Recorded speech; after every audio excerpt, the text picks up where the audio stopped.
네, 흡사 오늘 주일 예배 같은 금요 예배입니다. 네.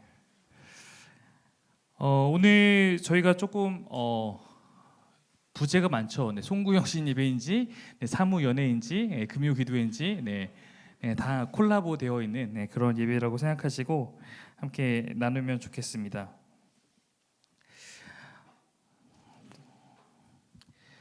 지난 2년간 저희가 송구영신 예배 때 코로나로 인해서 줌으로 참여하는 경우가 많이 있었습니다.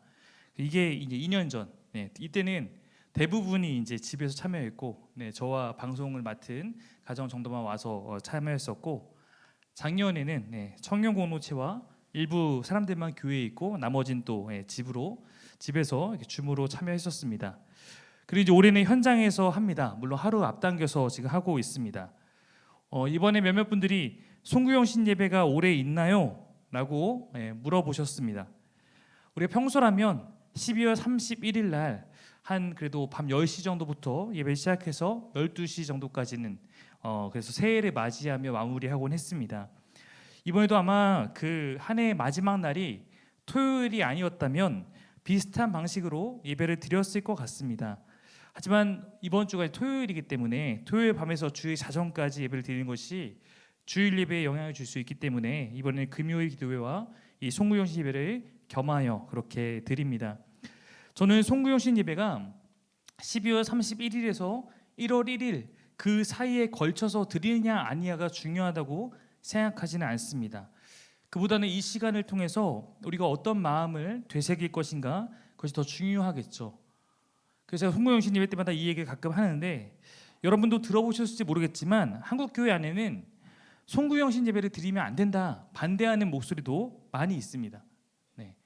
왜냐하면 이 송구영신이라는 말 유래 자체가 기독교적이지 않은 측면이 크기 때문에 그렇습니다. 우리는 그래서 송구영신 예배 드리면 어떤 의미로 드려야 되는지 드리지 말자는 쪽에서 왜 드리지 말자는 것인지 적어도 알 필요가 있죠. 원래 이 송구영신이라는 단어는 송고영신에서 유래된 것입니다. 원래 이 나라에서 관리가 바뀔 때 이치 음식할 때 쓰던 표현이었어요. 그러니까 묵은 것을 보내고 새 것을 받아들인다. 즉 묵은 해를 보내고 새해를 맞이한다는 의미로 보통 보편적으로 사용하게 되었습니다.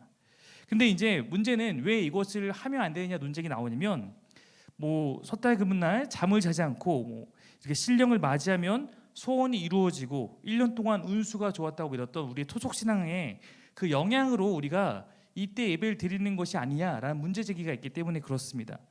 실제로 여러분 송구영신 예배는 다른 나라에 없습니다. 한국에만 있어요.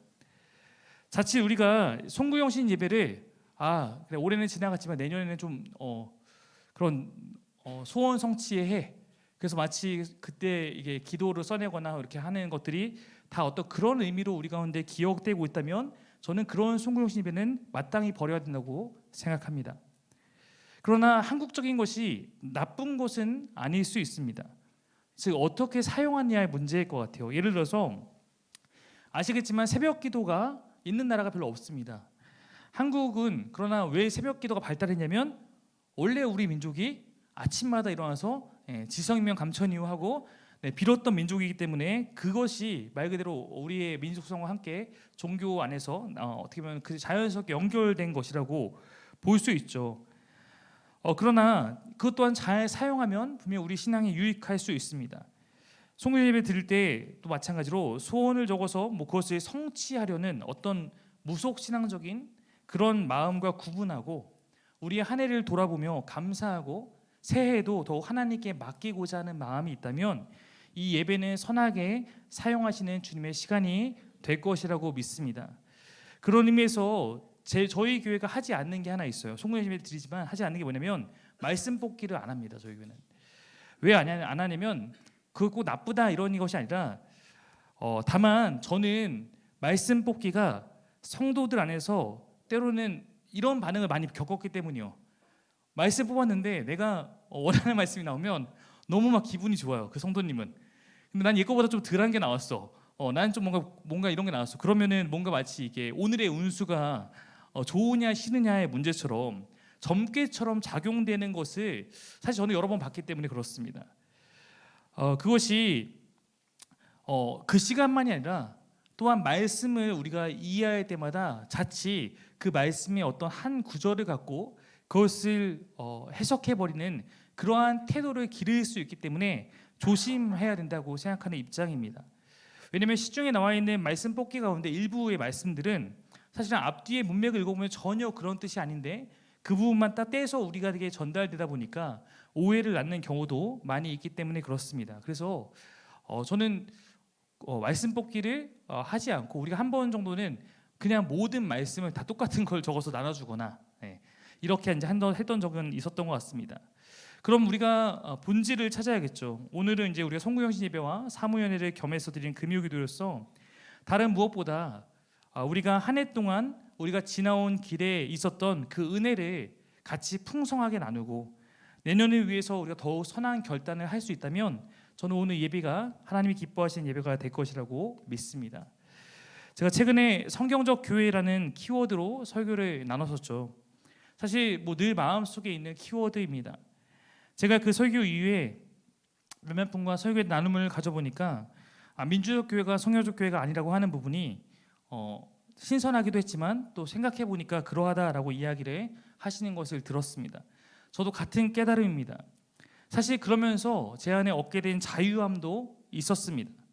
성도들이 많아지면서 너무 각기 다른 필요들과 피드백을 들려오다 보니까 개인적으로 여러 지점에서 고민하는 일들이 종종 있었기 때문입니다.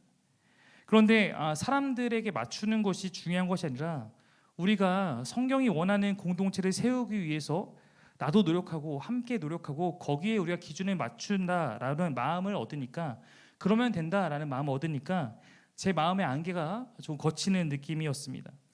실제로 성경을 보면 진리를 따르는 사람들이 어떤 모임이나 무리 가운데서 다수보다는 소수인 경우가 어쩌면 더 많이 있었습니다. 다수결이 항상 나쁘다고 말하고 싶은 것이 아니라 우리는 그 한계를 알고 또 어느 때 그것을 사용하고 어느 때에는 조심해야 하는지 우리가 항상 성경적으로 다 그럼 제비뽑기 하냐 그렇게 할 수 없죠. 당연히 우리가 어떻게 지혜롭게 우리의 시대에 하나님의 뜻을 따를 것인가 고민해 볼 필요가 있습니다. 그러나 확실히 기억할 것은 예수님을 따르는 길 자체가 대다수의 사람들이 자기의 마음으로 자기의 노력으로 자기의 원함으로는 가기 싫어하는 좁은 문이고 좁은 길이라고 성경이 말하고 있음을 우리는 기억해야 할 것입니다. 유명한 말씀이죠. 한번 읽어보겠습니다. 시작.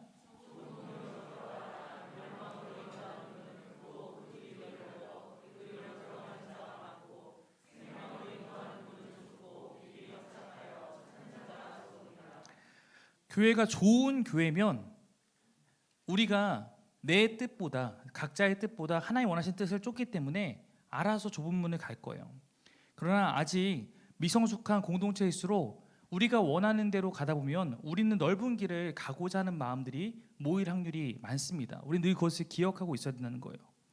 우리는 사람들이 원하는 교회보다 하나님이 원하시는 교회가 어떤 교회일까 이것을 항상 더욱 힘써야 합니다. 그것을 위해서 우리 안에서 늘 마음을 모아야 합니다. 그리고 다른 사람이 그것을 위해 바뀌길 바라기보다는 늘 말씀 앞에서 나를 세워서 나를 바꾸어 나아가야 합니다. 저는 예수님의 제자들이 참 좋습니다. 우리는 그들로 인해서 종종 뭘 얻냐면 용기를 얻죠. 왜 용기를 얻습니까?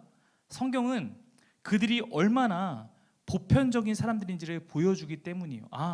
이런 사람도 예수님 따르면 나도 예수를 따를 수 있겠구나 라는 것을 보여주는 고마운 분들입니다. 그들이 우리와 다르지 않은 사람이었으나 예수님께 쓰임 받았다는 사실이 우리에게는 은혜로 다가오는 경우가 많이 있습니다. 그들이 예수님이 승천하신 이후에는 초대 기독교 공동체에서 핵심적인 리더 역할을 맡는 사람들로 서게 됩니다. 사도행전 시대의 이야기죠. 그때 베드로와 같은 사람은 지금으로 따지면 총회장이나 다름없었을 것입니다. 가톨릭에서는 베드로가 로마의 초대 교황이다 이렇게 말하기도 하죠. 제가 베드로 사도를 존경하는데 그 이유는 그가 예수님 승천 이후에 변화되어서 성령의 그 능력을 멋들어지게 행한 것에 있지 않습니다. 오히려 제가 그의 모습을 묵상할 때 가장 멋지게 생각하는 장면은 늘 사도행전 15장의 예루살렘 공회 장면을 읽을 때입니다. 베드로는 태생이 유대인이었기 때문에 모든 유대인들이 갖고 있는 사고의 틀을 그도 갖고 있었습니다. 그것은 하나님이 유대인을 선택하셨다. 유대인이 선민이다. 유대인이 하나님의 백성이 된다라는 생각이었습니다. 이방인이 하나님의 백성이 아니다. 이방인은 하나님의 백성이 될 수가 없는, 하나님과 함께할 수 없는 민족이다. 이것이 당시의 유대인들의 일반적인 생각이었습니다. 견고한 틀이었어요. 그런데 하나님께서 베드로의 생각을 바꾸기 시작하시죠. 고넬료라는 이방인의 집으로 그를 부르신 후에 고넬료가 회심하고, 고넬료가 이방인인데 불구하고 성령이 그에게 임하는 것을 베드로가 보게 하십니다. 아마도 베드로는 그 순간 삶 안에 엄청난 가치 충돌이 생겼을 것입니다. 마땅히 기독교는 이래야 해 라는 그의 그 견고한 틀이 완전히 뒤죽박죽 깨지는 순간이었을 것이기 때문입니다. 그러나 중요한 것은 뭐냐면 지금 그가 갖고 있는 그 틀은 그가 생각하는 기독교일 뿐 하나님이 원하시는 것이 아님을 그는 그곳에서 깨닫기 시작했고, 결국에는 자기의 것을 내려놓고 하나님을 추구해야 하는 그 갈등의 상황들을 이겨내야 했습니다. 사실 저희 교회는 기존에 우리가 알고 있는 전통적인 교회들에 비하면 사실 이미 많은 부분에서 많은 틀을 깨워왔습니다.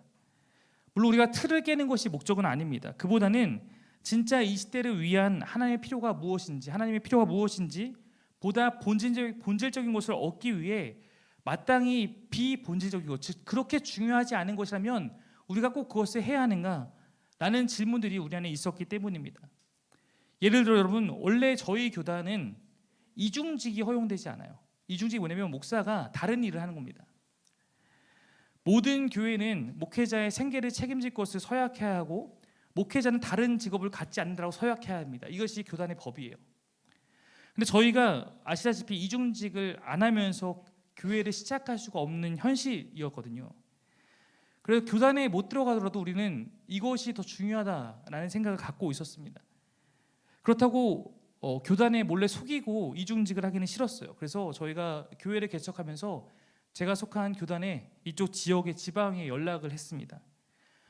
저는 이러이러한 목사고 우리는 이곳에서 이러한 교회를 하고 싶은데 지금 우리의 상황은 이런 상황이기 때문에 이중직 목회를 해야 되는데 제가 알기로는 이것이 교단의 법에 어긋나는 일이어서 이 부분이 만약에 허락이 안 되고 그래서 우리가 교단에 가입할 수 없다면 저희는 교단에 가입하지 않으려고 하고, 이 부분에 대해서 혹시 어떤 부분을 풀어갈 수 있는지를 여쭤보려고 전화했습니다.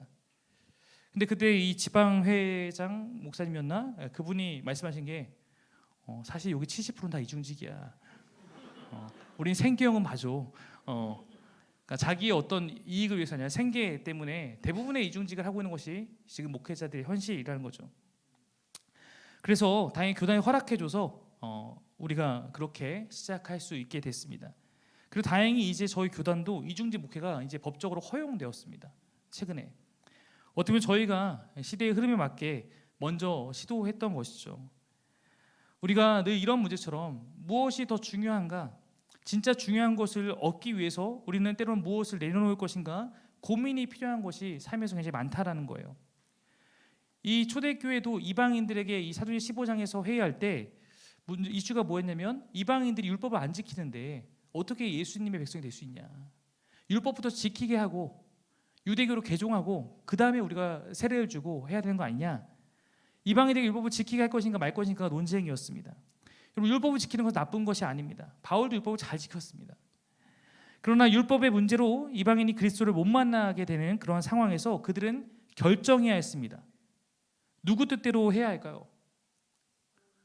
네, 율법을 이방인과 친한 사람 편, 안 친한 사람 편, 보수적인 사람 편, 진보적인 사람 편 이런 거 아니라 그들의 판단은 뭐냐면 성령께서 이 일에 대해서 무엇을 원하시는가, 성령께서 우리 공동체 안에서 어떤 일을 시작하셨는가, 무슨 일을 시작했냐면 고넬료에게 성령이 임했잖아요.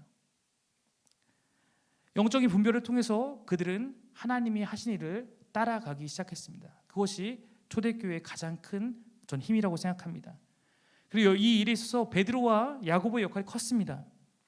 왜냐하면 사실 베드로와 야고보는 율법 지켜야 돼 라는 편이었고, 바울과 바나바는 안 지키게 해주세요 라는 편인데, 둘의 힘이 누가 더 크냐면 베드로와 야고보가 예루살렘 교회 지금 1대 총회장, 2대 총회장입니다.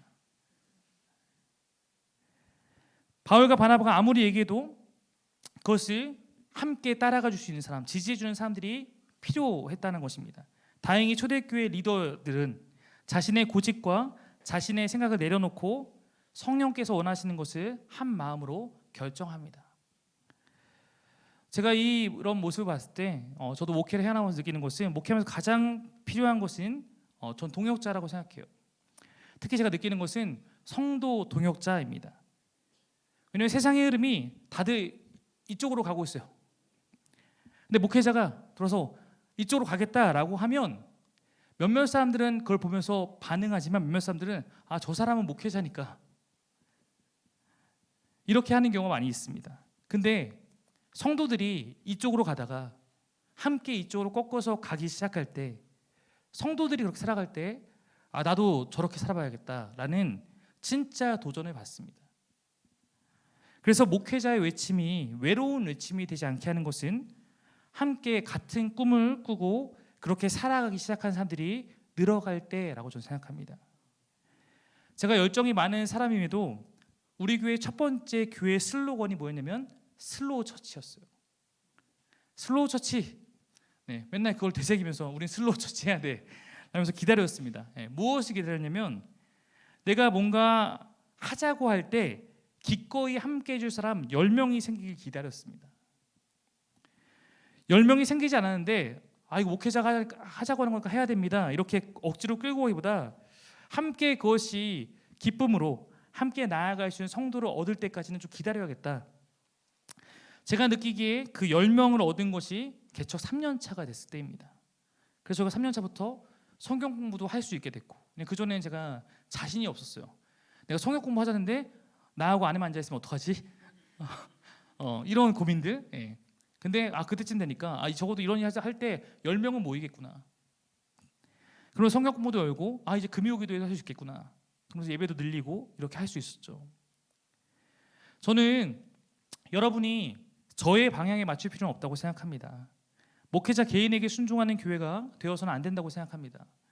그럼 만약 여러분이 기도하면서 우리 교회가 그리고 목회자가 하나님이 원하시는 방향으로 가고자 하는 마음을 깨닫는다면 여러분은 그 일에 저를 단순히 지지해 줄 뿐만 아니라 저와 함께 저는 그 일에 삶을 걸어야 한다고 생각합니다. 그래야 교회가 설 것입니다. 이게 하나님이 정말 원하시는 거구나 라고 하면은 그래 하세요 이런 지지가 아니라 여러분도 이 방향과 이 교회를 세운 일에 함께 마음을 모으고 우리의 삶을 함께 걸어야지만 교회가 세워질 것입니다. 만약 제가 가고자 하는 방향이 하나님이 원하시는 방향이라 믿는다면 그때는 저를 지지하고 따라주시며 함께 우리가 힘을 모아야 돼요. 왜냐하면 그래야만 아직까지 고민하고 있는 사람들, 아직까지 머뭇거리고 있는 사람들, 일로 가다가 일로 가는 것 같은데 나도 가야 되나 말아야 되나, 이런 사람들을 함께 마음 모은 사람들이 더욱 사랑하고 함께 돌보며 한 공동체로 교회를 세울 수 있기 때문입니다. 결국 이 교회의 성패는 저에게 달린 것이 아니라 저는 하나님의 비전에 함께할 사람들이 늘어가는가에 달려있다고 믿습니다. 목회자 한 사람이 교회를 바꿀 수 없습니다. 제가 믿는 것은 저에게 말씀하시는 성령께서 여러분에게도 동일하게 말씀하시며 꿈을 보여주시고 동참하게 하실 것을, 그것을 믿고 있는 것입니다. 저는 개인적으로 제 영어 이름이 조슈아라고 했잖아요. 여호수아를 좋아합니다. 이유가 있어요. 제 삶의 몇몇 순간 제가 여호수아와 같은 마음이 들었던 때가 있기 때문입니다. 즉 제 앞에 모세와 같이 무언가 뛰어난 인물이 있었고 그 뒤를 이어서 내가 어떤 것을 감당해야 되는 사명 앞에 서 있다고 느끼는 순간들이 몇 번 있었는데 그때 너무 두렵고 떨리는 마음, 부담감이 많이 있었기 때문입니다. 내가 모세처럼 잘할 수 있을까? 내가 이 사람처럼 잘할 수 있을까? 그런 고민이 있을 때 여호수아서를 묵상하게 되는데 이때 담대함을 참 많이 얻게 되었어요. 한번 읽어볼까요? 시작.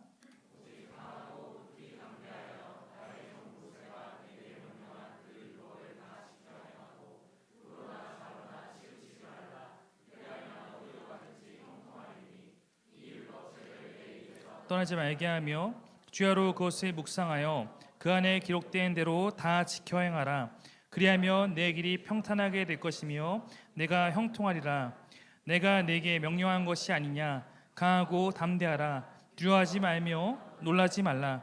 네가 어디로 가든지 내 하나님 여호와가 너와 함께하니라 하시니라. 아멘. 여호수아가 사명을 받았는데 너무 두려워요. 난 모세만큼 못할 것 같은데. 그때 주님이 말씀하신 것이 여호수아에게 이렇게 힘을 주시는 거죠. 이 말씀 무엇이냐면 하나님의 말씀을 따라 살면 그 뒷일은 하나님이 책임진다라는 것입니다. 진짜 우리의 꿈이 성경적 교회라면 우리는 그 꿈에 그 말씀에 충실하면 그 이후의 모든 일들은 하나님이 하신다라는 말씀인 것이죠. 제가 이번에 그 성경적 교회를 꿈꾸다를 설교하면서 어떤 장면이 떠올랐냐면 12정탐꾼 이야기가 많이 떠올랐어요. 아시겠지만 가나안 땅을 들어가기 전에 각 지파에서 한 사람씩 12사람이 가나안 땅을 정탐하고 옵니다. 와서 보고하죠. 10명이 보고하는 내용이 무엇입니까? 우리에게 가라고 하신 그 땅에 갔는데 1번 정말로 젖과 꿀이 흐르는 땅입니다. 관중들 뭐라 그래요? 회중들 뭐라 그래요? 와 이렇겠죠. 네. 그런데 그곳에 기골이 장대하고 우리가 상대할 수 없는 사람들이 살고 있습니다. 우리는 도저히 그들을 이길 수 없습니다. 우리는 그들 앞에서 메뚜기 같을 뿐입니다. 와 하다가 슬픔으로 바뀌었습니다.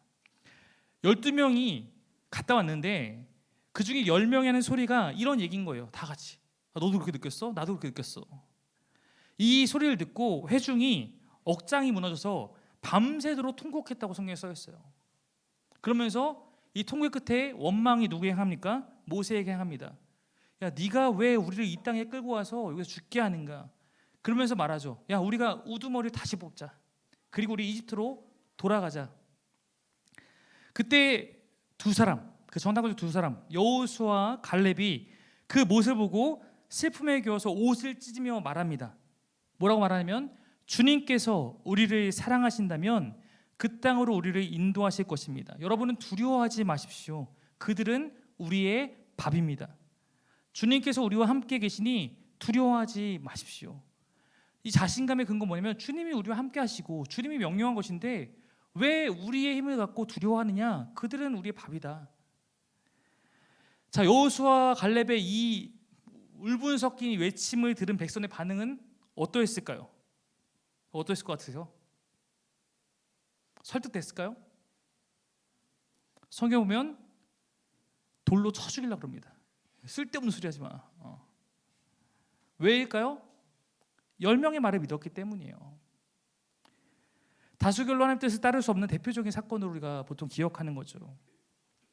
어쩌면 그만큼 사람의 생각을 따르는 것이 위험할 수 있음을 보여주는 장면입니다. 근데 여러분 여호수아는 어떤 사람이었냐면 그의 고별 설교에도 나오지만 이미 자신의 삶을 하나님께 결정하는 사람이에요. 그의 고별설교 뭡니까? 너희가 선택하라. 나와 내 집은 여호와를 섬기노라. 너희도 오늘 선택해라. 누구 섬길지. 여러분 저도 하나님이 원하시는 교회를 세운 일에 제 삶을 헌신했습니다. 제가 세습을 하지 않고 개척을 한 것은 제가 기존의 교회의 그 모습을 답습하게 되면 새로운 교회를 꿈꿀 수 없기 때문입니다. 제가 먼저 눈에 보이는 안정감을 포기하고 진짜 교회를 향한 헌신을 할 때 저의 목소리와 저의 설교가 진실한 외침이 될 것이라고 여겼기 때문입니다. 교회가 새로워져야 한다는 목소리의 명분을 잃지 않기 위해서 개척했고 지금까지 열심히 달려왔습니다. 저는 오늘 여러분 앞에서 다시 약속합니다. 저는 늘 여호수아가 되기 위해 힘쓰겠습니다.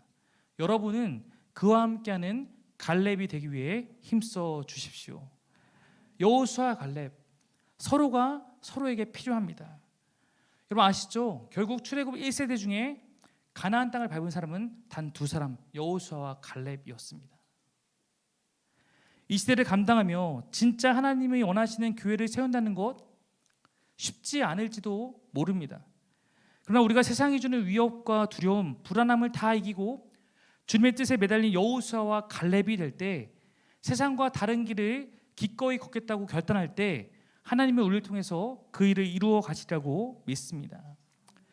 여러분, 한 해를 돌아보고 사진을 정리하고 이따 보여드리겠지만, 그때 2020년도 그 일을 위해서 열심히 헌신한 여러분의 모습을 저는 다 기억하고 있습니다.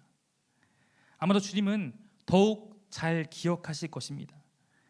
여호수아 갈렙이 이 일로부터 가나안 땅을 밟기까지 38년이 걸렸습니다. 그래서 우리는 담대한 믿음으로 한 걸음씩 나아가는 거예요. 우리 여정도 멀 겁니다. 그 시간 속에서 그들은 가나안 땅에 들어갈 세상에 물들지 않은 세대를 길러내고 있었고, 결국 출애굽 2세대와 함께 그들은 가나안에 들어가게 되었습니다. 이제 우리가 내년을 바라봅니다. 하나님께 사김의 교회 안에 보내주시는 모든 사람들이 출애굽 2세대와 같이 하나님이 사용하시는 세대가 되어서 함께 하나님 나라를 이루어가고 복음으로 이 땅을 물들여갈 수 있도록 우리가 그 일에 함께 끝까지 충성할 수 있기를 소망합니다. 아멘. 잠시